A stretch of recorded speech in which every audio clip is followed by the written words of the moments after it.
Today's daf yomi is Bava Metzia daf mem chas Bava Metzia 48.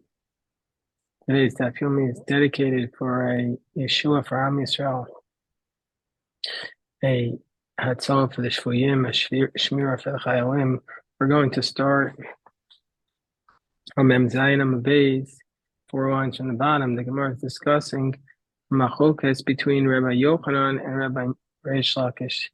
Rabbi Yochanan's other position that, biblically speaking, money can effectuate a kinyan, can effectuate a transaction, but the rabbis made a decree against it. And whereas Reish Lakish says that, biblically speaking, money does not effectuate a transaction, only Mashiach acquires the movables by pulling it towards you. So the Gemara on the bottom of 47b is going to challenge the position of Reish Lakish from our Mishnah, because we say Tanan says in our Mishnah that if you paid somebody, technically speaking, you're allowed to go back on the deal if all you did was give the money. But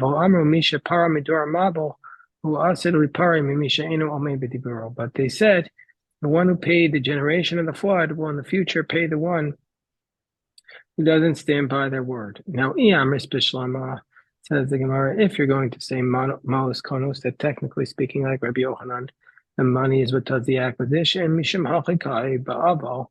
That's why they said, but we're going to curse you. Eliamras Malus Enon Kos. But if you say that technically speaking, money does not acquire like Reish Lakish, Amai Ka Ba'aval, then why are we cursing this person? So the Gemara says we're cursing them Mishum Dvarim. So we're cursing this person because he basically lied, because he's not agreeing. He's going back on his word. Gemara says, and if a person goes back on his word, are we going to curse him? Is that really the case? But we learned in the Brisa on the top of 48a. Rabbi Shimon Omer, Rabbi Shimon taught in the Tosefta,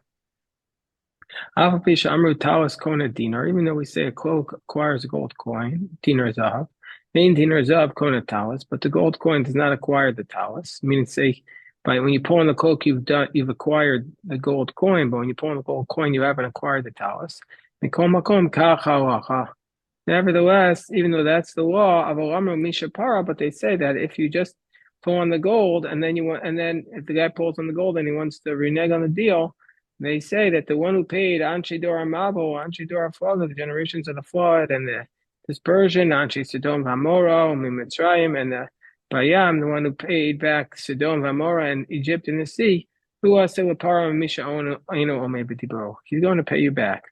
And the one who is engaged in just a verbal agreement, Kana, has not acquired anything. And one who goes back, the sages are not pleased with this person.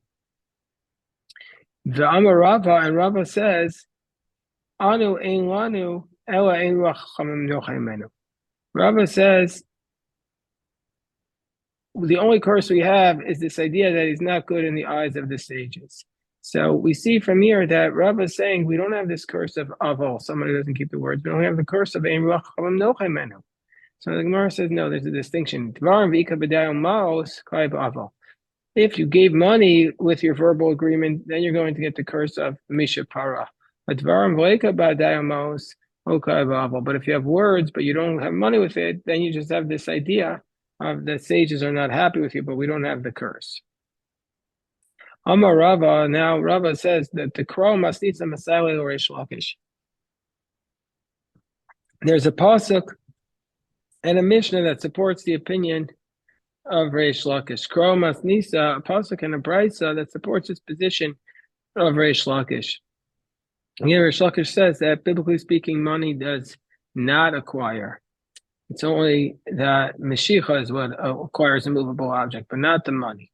So, Kra, what's the pasuk? Tersiv, and this has to do with the fact that if a person lies about something under oath that he stole from somebody else or he took from somebody else, he has to bring a korban asham.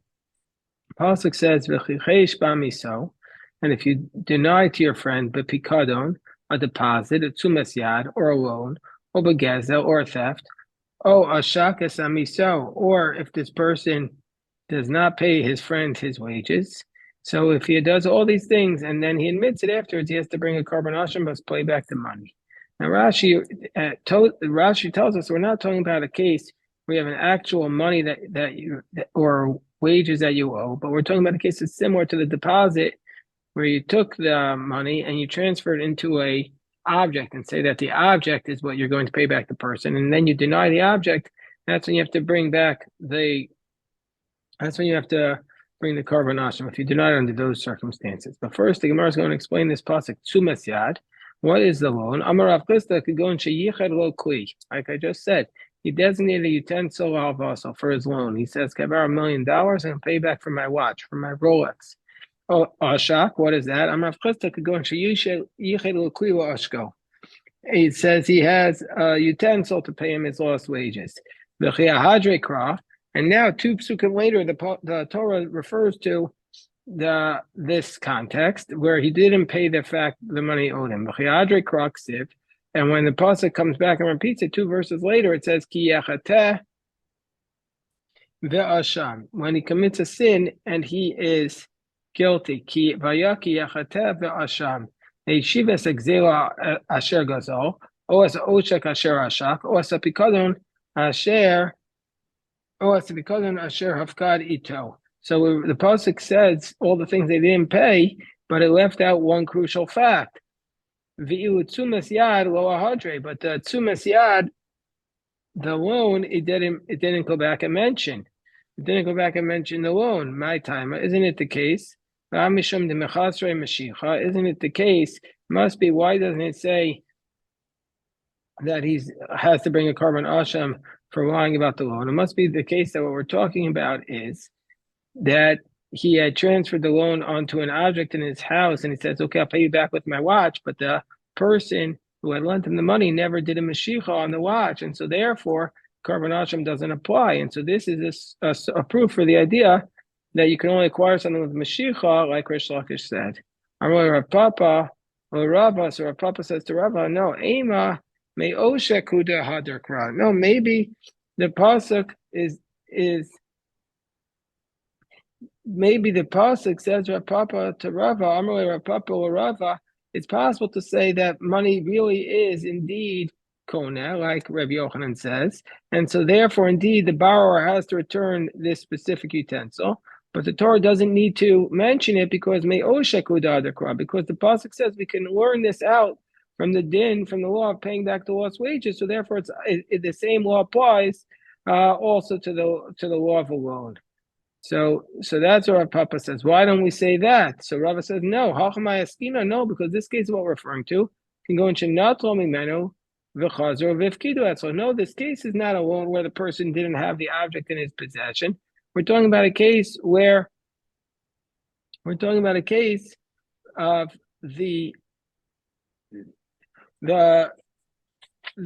case of the oshak of the lost wages is where he took the money that they promised to pay him and he gave it back to him as a deposit. So the Gemara and so therefore it's not the same case as a loan. So the Gemara says, well, hainu pikadon, isn't that the case exactly as a deposit? Why would the Torah have to repeat it? So the Gemara says, Trey Gavne pikadon. No, these are two different types of deposit. One is where he just gave him a straight out deposit, and one is the deposit was for his wages. So the Gemara says,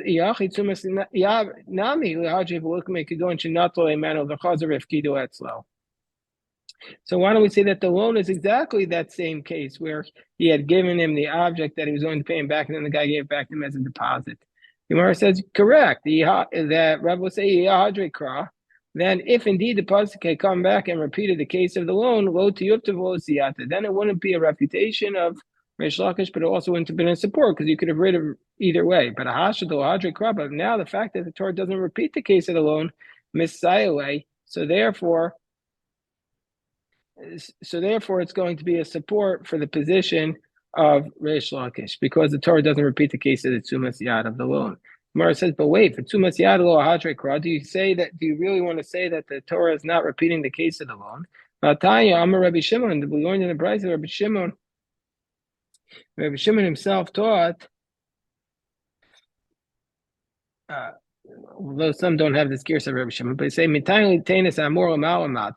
that the author of this price says, how do we know that all the things that are said in the first verse are repeated again in the second verse? Means to say all the cases are repeated, because it says, because it says, or anything that you swear falsely. Because it's coming to include the case of a loan that you have to bring a carbon asham. So the Gemara says, yes, but so, but explicitly it wasn't repeated, and so therefore, since explicitly it wasn't repeated, we're going to say it's a proof. It's going to be a proof for Rish Lakish, and the fact that it's the same is tell us that if it's done in the same manner as a deposit, we're going to say that you bring a carbon asham. So okay, so that's the proof from the pasuk, like Rish Lakish's position. The money is not acquiring, biblically speaking. Masnisa mino. And what's our source from a brisa? Tanya, we learned in the brisa, and this has to do with the case of mi'iwa, of misappropriation of temple property. The son of Bowen, let's say you take the temple's money and you give it accidentally to the bath attendant, mal. That once you give it, you're in violation of the temple's property. Rashi says you just give it to him as your payment for hiring his services. Rav says that why are you liable? Only in this case because you're not missing any mashicha. I mean, say you completed the transaction by just giving him the money. But any other activity, the mechazra mashicha, that you have to do another action to say that this is the thing that I'm really acquiring.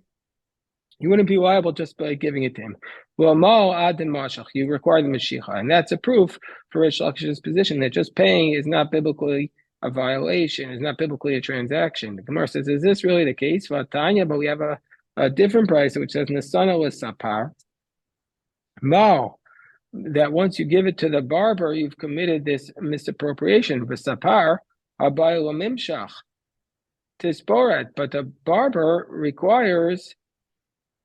We require the barber, generally speaking, to pull on the scissors, and yet we say from here that the moment you give it to him, you're liable. So isn't this against Reish Lakish? So the Gemara says, no, that's by a non-Jewish barber. The non-Jews don't acquire from a Jew through this action of Mashiach. There's a different way of doing an interaction, a transaction with a Jew versus a non-Jew.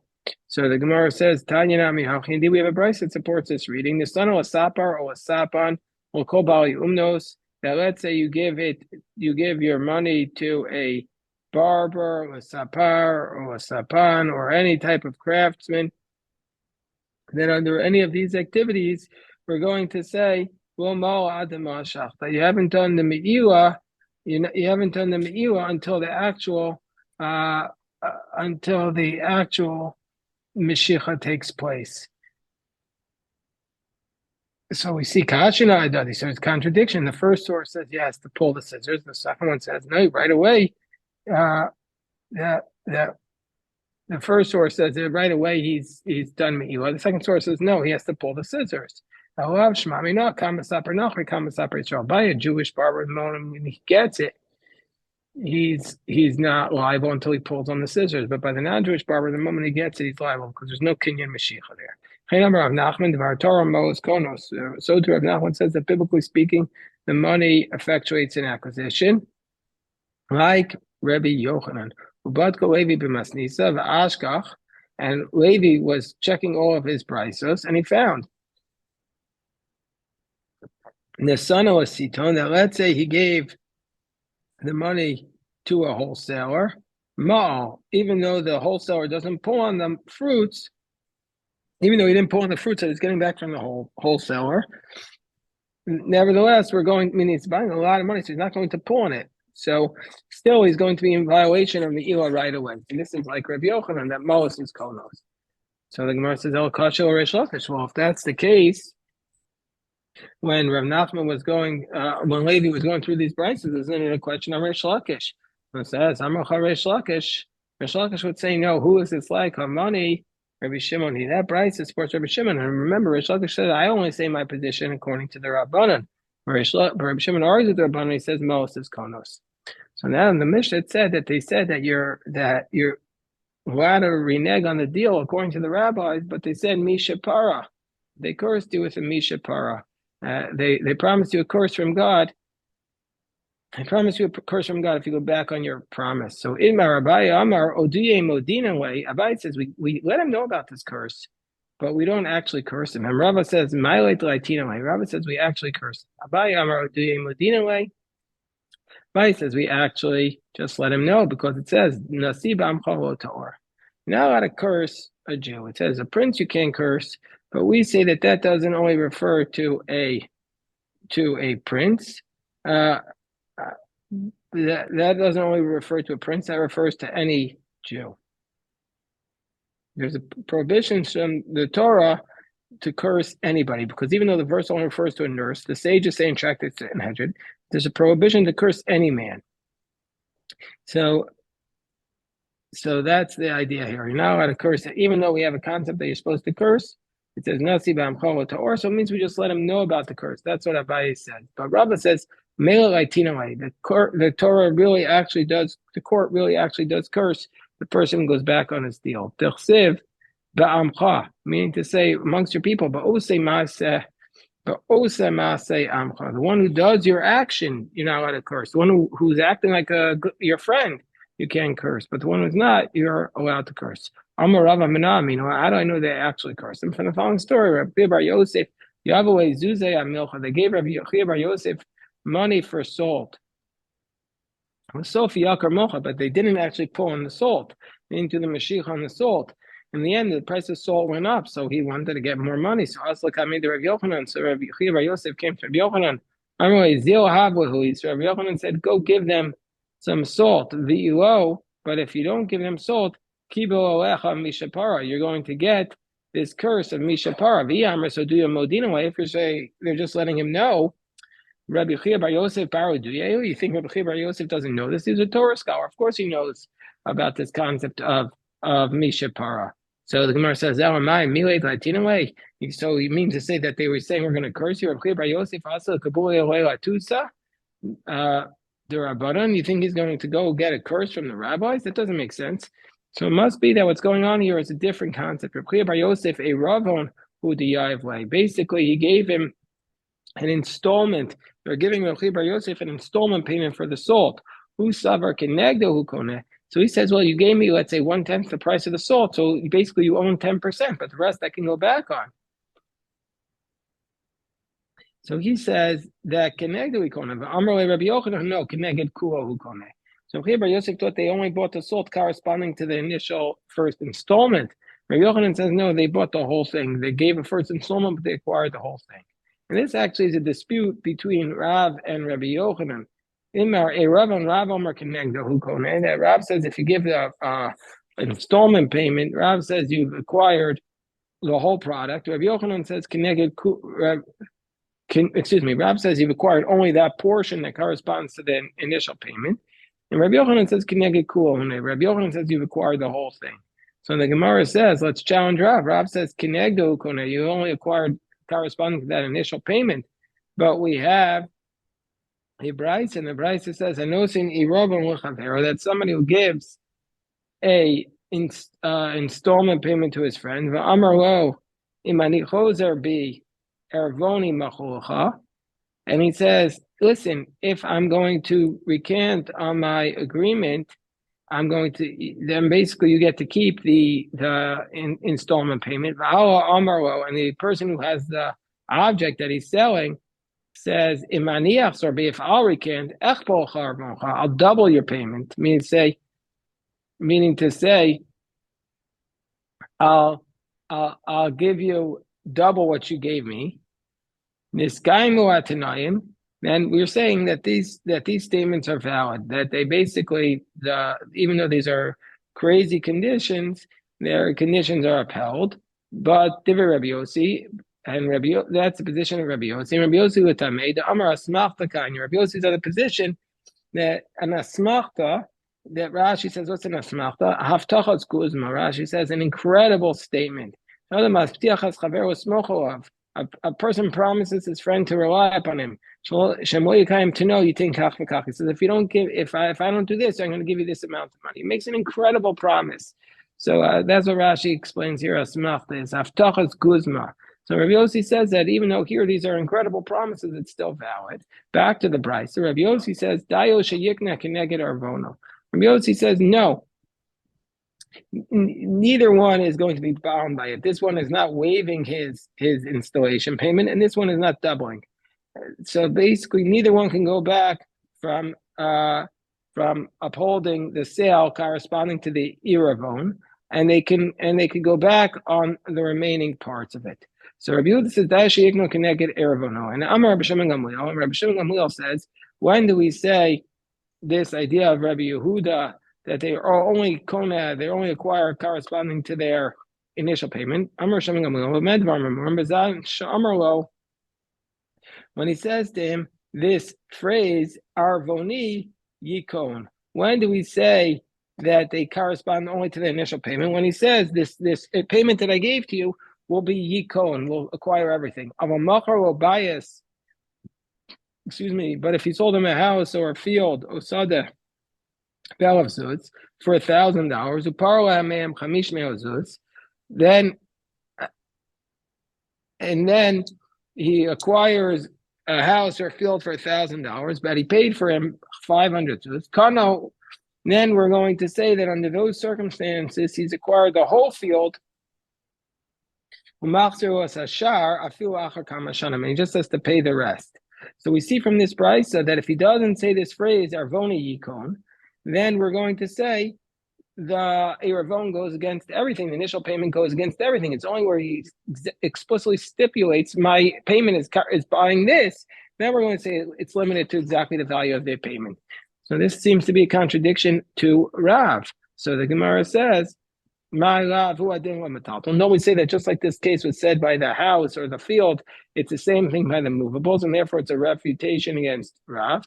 Who adin l'metalton b'distama. If he doesn't specify, that if he doesn't say arvoni yikon, that if he doesn't use this phrase, that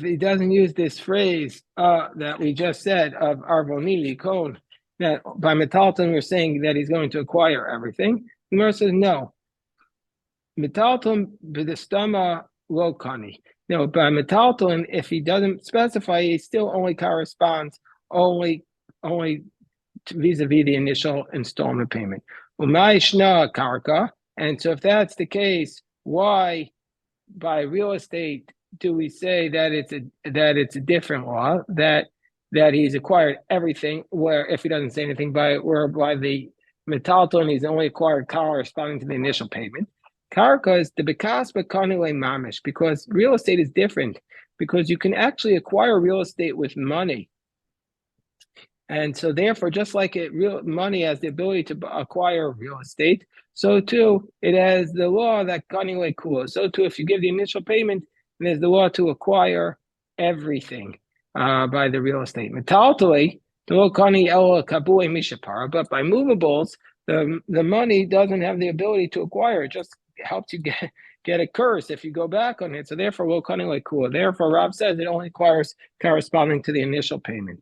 So now the Gemara, and first I'll stop the recording because this is where we got up to last night. We'll stop the recording, but we could go on a few minutes.